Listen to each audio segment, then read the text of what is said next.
நீலாங்கரை இல்லத்தில் இருந்து பனையூர் அலுவலகம் புறப்பட்டிருக்கிறார் தாவேக தலைவர் விஜய். இதனை நாம் அண்மை செய்தியாக பார்த்து வருகிறோம். நீலாங்கரை இல்லத்தில் இருந்து பனையூர் அலுவலகம் நோக்கி புறப்பட்டிருக்கிறார் தாவேக தலைவர் விஜய். இதனை நாம் அண்மை செய்தியாக பார்த்து வருகிறோம். இது பற்றிய கூடுதல் விவரங்களுடன் மீண்டும் இணைகிறார் எமது செய்தியாளர் ஜெயலானி. ஜெயலானி, விவரம். வணக்கம். அதாவது தமிழகத்தில் ஆட்சி பொறுப்பில் உரிமை கோருவது தொடர்பான நடவடிக்கைகள்ல தமிழக வெற்றிக் கழகம் தீவிரமாக ஈடுபட்டு வருகிறது. குறிப்பாக தமிழக வெற்றிக் கழகம் தமிழகத்தில் நடைபெற்று முடிந்த சட்டமன்ற தேர்தலில் 108 இடங்கள்ல வெற்றி பெற்றிருக்கிறது. இந்த நிலையில் தங்களிடம் அதிக பெரும்பான்மை இருக்கிறது என்பதாக தெரிவித்து தங்களுக்கு ஆட்சி அமைக்க உரிமை வழங்க வேண்டும் என்பதாக ஆளுநருக்கும் கடிதம் வழங்கியிருக்கிறார்.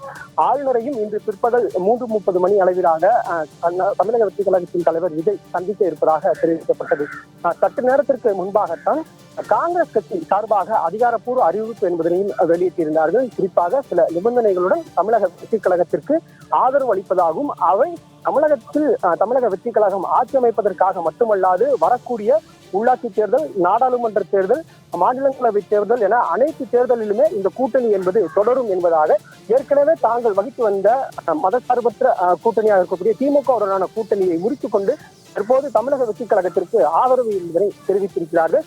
இந்த சூழ்நிலையில் தற்போது காங்கிரஸ் கமிட்டியின் முக்கிய பொறுப்பாளர்கள் அனைவருமே பனையூரில் இருக்கக்கூடிய தமிழக வெற்றிக் கழகத்தின் அலுவலகத்திற்கு வருகை தர இருப்பதாக தகவல் என்பது வெளியாக இருக்கிறது. இந்த நிலையில் அவர்கள் தற்போது ஆலோசனை கூட்டம் முடிந்து பனையூருக்கு புறப்பட்டிருக்கக்கூடிய சூழ்நிலையில் அவர்களை வரவேற்பதாகவும் அவர்களை சந்திக்கும் விதமாக நீலாங்கரையில் இருக்கக்கூடிய தனது இல்லத்திலிருந்து தமிழக வெற்றிக் கழக தலைவர் விஜய் தற்போது பனையூருக்கு புறப்பட்டிருக்கிறார். ஏற்கனவே பனையூர் அலுவலகத்திற்கு தமிழக வெற்றிக் கழகத்தின் முக்கிய பொறுப்பாளராக பார்க்கப்படக்கூடிய ஆதவ் அர்ஜுனா, அதே போன்று தமிழக வெற்றிக் கழகத்தின் பொதுச் செயலாளராக இருக்கக்கூடிய புஷ்டி ஆனந்த் உள்ளிட்ட அனைவருமே ஏற்கனவே 1 மணி நேரத்திற்கு முன்பாகவே பனையூர் அலுவலகத்திற்கு வந்திருக்கிறார்கள். தமிழக வெற்றிக் கழகத்தின் முக்கிய பொறுப்பாளர்கள், முக்கிய தலைவர்கள் என அனைவருமே தற்போது பனையூர் அலுவலகத்தில் முகாமிட்டிருக்கக்கூடிய சூழ்நிலையில் தமிழக வெற்றிக் கழகத்தின் தலைவர் விஜயும் தற்போது பனையூர் அலுவலகத்திற்கு நீலாங்கரையில் இருந்து புறப்பட்டிருக்கிறார். இன்னும் சற்று நேரத்திற்குள்ளாக அவர் நீலாங்கரையில் இருந்து புறப்பட்டு பனையூரில் இருக்கக்கூடிய தனது அலுவலகத்திற்கு சென்றடைவார் என்பதாக எதிர்பார்க்கப்படுகிறது. பனையூர் அலுவலகத்திற்கு தற்போது காங்கிரஸ் கமிட்டியில் இருக்கக்கூடிய காங்கிரஸ் கட்சியின் தற்போதைய தலைவர் மற்றும் காங்கிரஸ் கமிட்டியின் தற்போது சட்டமன்ற குழு தலைவராக தேர்ந்தெடுக்கக்கூடிய ராஜேஷ்குமார் உள்ளிட்டோர் வருகை தர இருப்பதாகவும் தெரிவிக்கப்படுகிறது. தற்போது அவர்கள் இருவரும் இணைந்து செய்தியாளர்கள் சந்திப்பதற்கான வாய்ப்புகள் என்பதும் இருக்கிறது. முதற்கட்டமாக தற்போது காங்கிரஸ் கமிட்டி தனது ஆதரவை தெரிவிக்கக்கூடிய சூழலில் அதிகாரப்பூர்வமாக 2 கட்சியை சேர்ந்த தலைவர்களும் சந்திப்பு நடைபெற இருக்கிறது. அதற்காகவே தற்போது தமிழக வெற்றிக் கழகத்தின் தலைவர் நீலாங்கரையில் இருந்து பனையூருக்கு புறப்பட்டிருக்கிறார். ஜெயலானி, வரலாறு காணாத வெற்றியை தாவேக பதிவு செய்திருந்தாலும் தனி பெரும்பான்மை பெற முடியாத ஒரு சூழல் இருக்கிறது. பொதுவாக இப்படி ஒரு சமயத்தில் தனி பெரும்பான்மையை நிரூபிப்பதற்கு அந்த கட்சிக்கு எவ்வளவு கால அவகாசம் கொடுக்கப்படும்? நிச்சயமாக, அதாவது ஆளுநருக்கு என்று ஒரு அதிகாரம் இருக்கிறது. குறிப்பாக தமிழகத்தில் நடைபெற்று முடிக்கக்கூடிய அந்த சட்டமன்ற தேர்தலில் முடிந்து யார் அதிக பெரும்பான்மையை பெறுகிறார்களோ அவர்கள் ஆளுநரிடம் சென்று தனக்கு தமிழகத்தில் ஆட்சி பொறுப்பை வழங்க வேண்டும், ஆட்சி அமைக்க உரிமை வழங்க வேண்டும் என்பது தொடர்பாக உரிமை கோருவார்கள். அதற்கு பிறகாக பெரும்பான்மையின் அடிப்படையில் ஆளுநர் அவர்கள் குறிப்பாக யார் அதிக பெரும்பான்மையை பெற்றிருக்கிறார்களோ அவர்களை அழைத்து அவர்களுக்கு பதவி பிரமாணம் செய்து வைப்பார்கள். அமைச்சர்கள் பதவியேற்றுக் கொள்வார்கள். அதற்கு பிறகாக சட்டப்பேரவை கூட்டத்தொடர் என்பது நடத்தப்படும். அதற்கு பிறகாக சில மரபுகள் என்பது பின்பற்றப்படும். இப்படியாகவே காலம் காலமாக தமிழக சட்டமன்ற தேர்தல் வரலாறுகள் என்பது இருந்து வருகிறது. வெற்றி பெற்றவர்கள் இந்த அடிப்படையிலேயே தங்களது பதவிகளை பதவி பிரமாணம் செய்து வந்தார்கள். ஆனால் தமிழகத்தில் நீண்ட இடைவேளைக்கு பிறகாக பெரும்பான்மை இல்லாத அளவிற்காக ஒரு கட்சி வெற்றி பெற்றிருக்கிறது. குறிப்பாக பல ஆண்டுகளுக்கு முன்பாகவே இது போன்று தொங்கு சட்டமன்றம் நிலவக்கூடிய சூழல் என்பது நிலவி வந்தது. ஆனால் தற்போது தமிழக வெற்றிக் கழகம் தமிழகத்தில் 233 தொகுதிகளில் போட்டியிட்டது. எடப்பாடி தொகுதியை தவிர்த்து மற்றம் இருக்கக்கூடிய அனைத்து தொகுதிகளிலுமே தமிழக வெற்றிக் கழகம் போட்டியிட்ட தொகுதிகளில் 108 இடங்கள்ல தமிழக வெற்றிக் கழகம் வெற்றி பெற்றிருக்கிறது.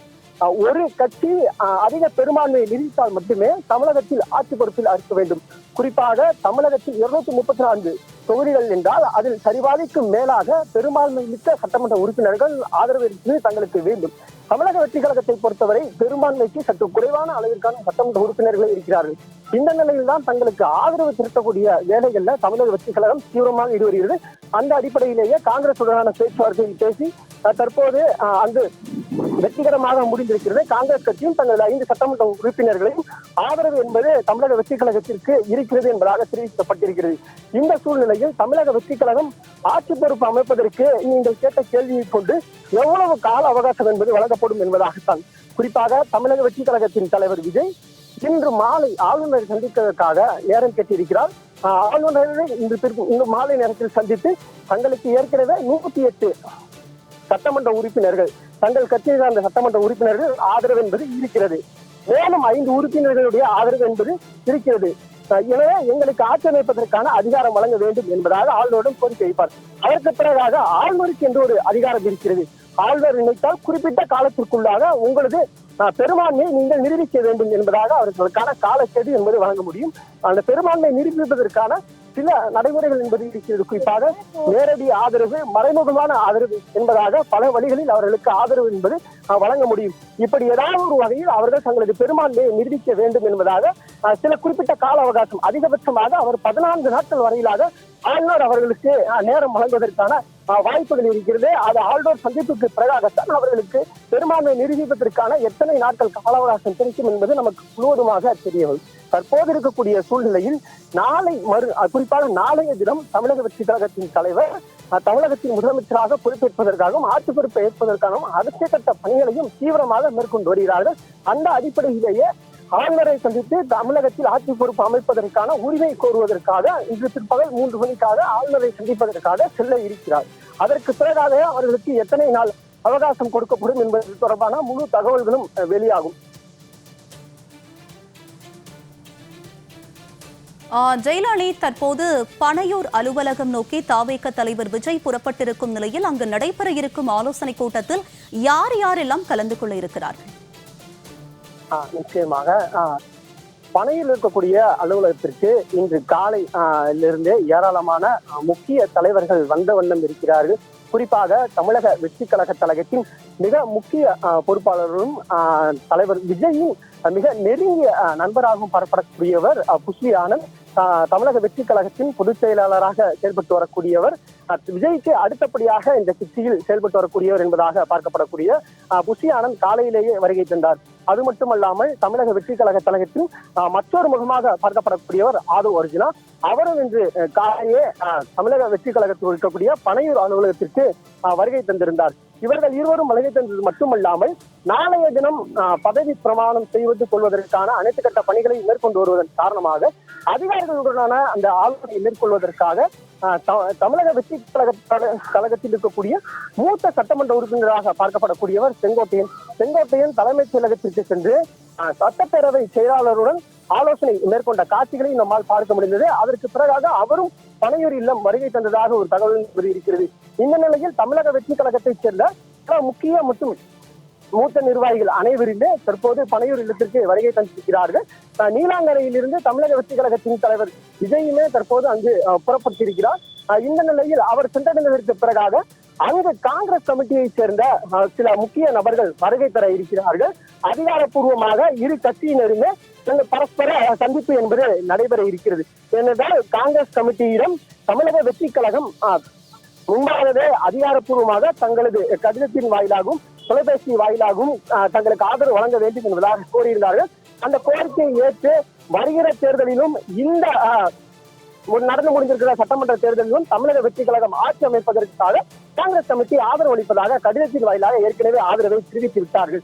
அது மட்டுமல்லாமல் ஏற்கனவே 5 சட்டமன்ற உறுப்பினர்களும் இவர்களுக்கு ஆதரவு, தமிழக வெற்றி கழகத்திற்கு ஆதரவு தெரிவிப்பதாக கடிதத்தில் கையொப்பமிட்டு கொடுத்திருப்பதாகவும் தகவல் என்பது வெளியாகி இருக்கிறது. நடந்து முடிந்திருக்கக்கூடிய இந்த ஆலோசனை கூட்டத்தில் தற்போது இந்த 5 சட்டமன்ற உறுப்பினர்கள் மற்றும் தமிழகத்தில் இருக்கக்கூடிய தமிழ்நாடு காங்கிரஸ் கமிட்டி தலைவர் மற்றும் 5 சட்டமன்ற குழுவில் இருக்கக்கூடிய அந்த காங்கிரஸ் கமிட்டியின் சட்டப்பேரவை குழு தலைவர் ராஜேஷ்குமார் உள்ளிட்டோரும் தற்போது பனையூர் இல்லத்திற்கு வருகை தர இருக்கிறார்கள். அவர்கள் வருகை தந்ததற்கு பிறகாக அவர்களுடன் சிறிய ஆலோசனை என்பது நடத்தப்படும். நாளை நடைபெற இருக்கக்கூடிய பதவியேற்பு விழாவில் யாரையெல்லாம் அழைக்கலாம் என்பதாகவும் அவர்கள் தொடர்பான அந்த ஆலோசனை என்பதை தமிழக வெற்றி கழகம் அவர்களுடைய நிர்வாகி தரப்பில் தீவிர ஆலோசனை ஈடுபட்டு வருகிறார். குறிப்பாக நாளை நடைபெற இருக்கக்கூடிய இந்த பதவியேற்பு விழாவிற்கு காங்கிரஸ் தற்போது முழு ஆதரவு தந்திருக்கக்கூடிய சூழ்நிலையில் காங்கிரஸ் கமிட்டியின் முக்கிய தலைவராக பார்க்கப்படக்கூடிய ராகுல் காந்தியை நாளை நடைபெற இருக்கக்கூடிய அந்த பதவியேற்பு விழாவிற்கு அழைப்பு விடுக்கலாம் என்பதாகவும் தமிழக வெற்றி கழகம் திட்டமிட்டிருக்கிறது. அதற்கான அழைப்பு கொடுக்கக்கூடிய பணிகளையும் தீவிரப்படுத்தியிருக்கிறது.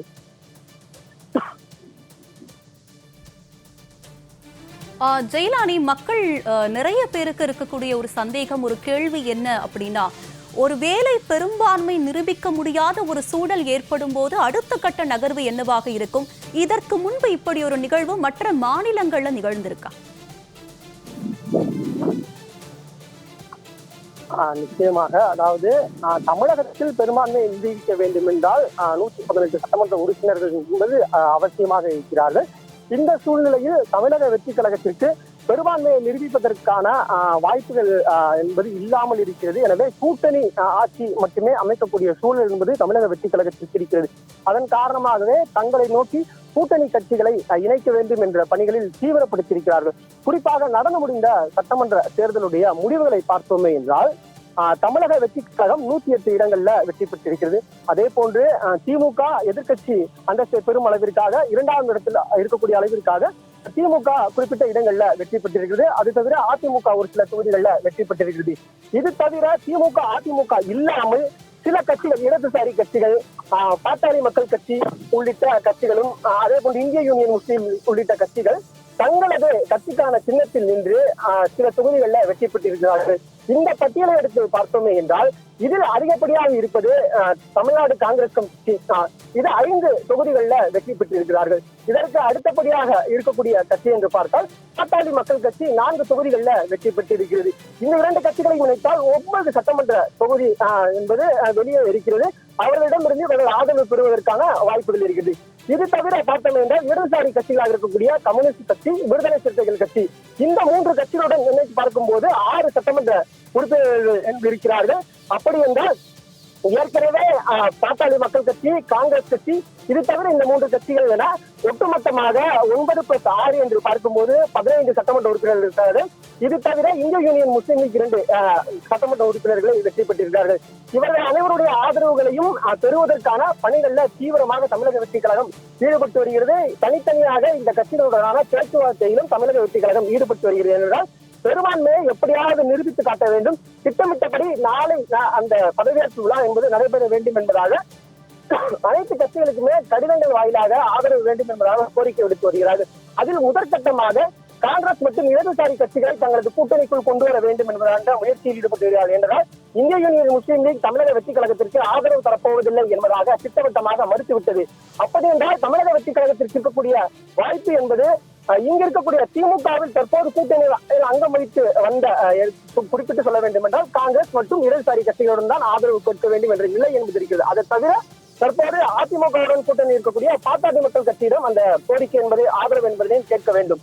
தற்போது பாட்டாளி மக்கள் கட்சியின் தலைவர் அன்புமணியும் தமிழக வெற்றி கழகத்தில் இருக்கக்கூடிய அந்த ஜான் ஆரோக்கியசாமி, தேர்தல் வியூக வகுப்பாளராக இருக்கக்கூடிய ஜான் ஆரோக்கியசாமியும் ஏற்கனவே நெருக்கமாக இருப்பதாக கூறப்படுகிறது. ஏற்கனவே சில தேர்தல்களில் அவர்கள் இருவரும் இணைந்து பணியாற்றி இருக்கிறார்கள். எனவே அவர்கள் இருவர் இடத்திலும் நல்ல நட்பு இருப்பதன் காரணமாக அவரையும் இந்த கூட்டணிக்குள்ளாக கொண்டு வருவதற்கான ஒரு பணிகள் ஒரு புறத்தில் நடைபெற்று வருகிறது.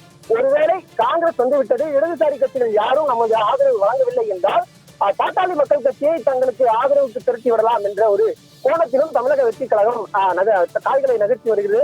ஒட்டுமொத்தமாக பெரும்பான்மையை நிரூபிப்பதற்கான அந்த 11 சட்டமன்ற உறுப்பினர்களை பெறுவதற்கான அனைத்து பணிகளும் இறுதி கட்டத்தில் இருக்கிறது.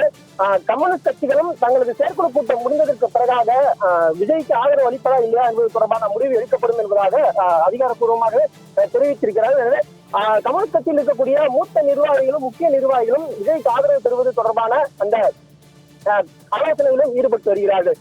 நமக்கு தமிழகத்தில் தமிழக வெற்றி கழகம் பெரும்பான்மையை நிரூபிக்கவில்லை என்றால் என்ன வரும் என்றால் தொங்கு சட்டமன்றம் வரும். ஒருவேளை அவர் ஆட்சி அமைக்க முடியாமல் போனால் ஆளுநர் அடுத்த கட்ட நடவடிக்கைகளை மேற்கொள்வார். ஆளுநர் எடுக்கக்கூடிய முடிவுகளே அடுத்த இறுதி முடிவாக இருக்கும். ஏனென்றால் தமிழகத்தில் இதற்கு முன்பாக இது போன்ற நடைமுறை என்பது நிகழ்ந்ததில்லை. பல வருடங்களுக்கு முன்பாகத்தான் தொங்கு சட்டமன்றமே நிகழ்ந்தது. குறிப்பாக எம்ஜிஆர் ஆட்சிக்கு வருவதற்கு முன்பாகத்தான் சில காலகட்டங்களில் தொங்கு சட்டமன்றம் என்பது இருந்தது. அதற்கு பிறகாக கூட்டணி ஆட்சி அமைந்திருந்தாலும் கூட அவ்வப்போது இது போன்ற சம்பவங்கள், அதாவது பெரும்பான்மையை நிரூபிக்க முடியாமல் இருக்கக்கூடிய சூழல் என்பது இல்லை. குறிப்பாக எடப்பாடி ஆட்சி இருக்கும்போது, அதிமுக இருக்கும்போது கூட பெரும்பான்மையை நிரூபிக்க வேண்டும் என்ற ஒரு சூழல் வந்தது. அப்போதும் கூட பெரும்பான்மை இல்லாத சூழல் என்பது அதிமுகவுக்கும் இல்லை. திமுகவுக்கும் இதற்கு முன்பாக மைனாரிட்டி கவர்மெண்ட் என்று தொடர்ச்சியாக விமர்சனம் வைக்கப்பட்டு வந்தாலும் கூட அவர்களுமே கூட தொங்கு சட்டமன்றத்திலும் தங்களது ஆட்சியை முழுவதுமாக நடத்தக்கூடிய சூழல் வந்து இப்படியான நிலையை தமிழகத்துடைய வரலாறாக இருந்து வருகிறது. தமிழக வெற்றி கழகம் முதல் முறை தேர்தலை சந்தித்திருந்த வரலாறு காணாத வெற்றியை பெற்றிருந்தாலும் கூட தனி பெரும்பான்மையாக ஆட்சி அமைக்க முடியாத சூழல் என்பதுதான் தமிழக வெற்றி கழகத்திற்கு தற்போது இருக்கக்கூடிய சிக்கலாக இருந்து வருகிறது. அந்த சிக்கலை எப்படியாவது உடைத்துவிட்டு தமிழகத்தில் திட்டமிட்டபடி தமிழக வெற்றி கழகம் ஆட்சி பொறுப்பை அமைக்க வேண்டும் என்ற அடிப்படையிலேயே தமிழக வெற்றி கழகம் அனைத்து விதமான நடவடிக்கைகளை மேற்கொண்டு வருகிறது. அதன் முதல் கட்டத்தில் வெற்றியும் பெற்றிருக்கிறார்கள் என்பதாக சொல்ல முடியும். பல ஆண்டுகளாக தொடர்ச்சியாக கொள்கை ரீதியாக கூட்டணியில் இருக்கிறோம் என்பதாக தெரிவித்து வந்த காங்கிரஸ் கட்சியை திமுகவுடனான கூட்டணியில் இருந்து முடித்துக் கொண்டு தமிழக வெற்றி கழகத்துடனான கூட்டணிக்கு வரவேற்றிருக்கிறார்கள். இந்த கூட்டணி காங்கிரஸ் கட்சி அறிவித்ததன்படி பார்த்தோமே என்றால் இந்த தேர்தலில் மட்டுமல்லாது வரக்கூடிய தேர்தல்களிலும் நீடிக்கும் என்ற அடிப்படையில் தெரிவித்திருக்கிறார்கள் என்பது மிகவும் முக்கியத்துவம் வாய்ந்ததாக பார்க்கப்பட வேண்டியுள்ளது. விரிவான அண்மை தகவல்களுடன் இணைந்தமைக்கு நன்றி ஜெயலானி.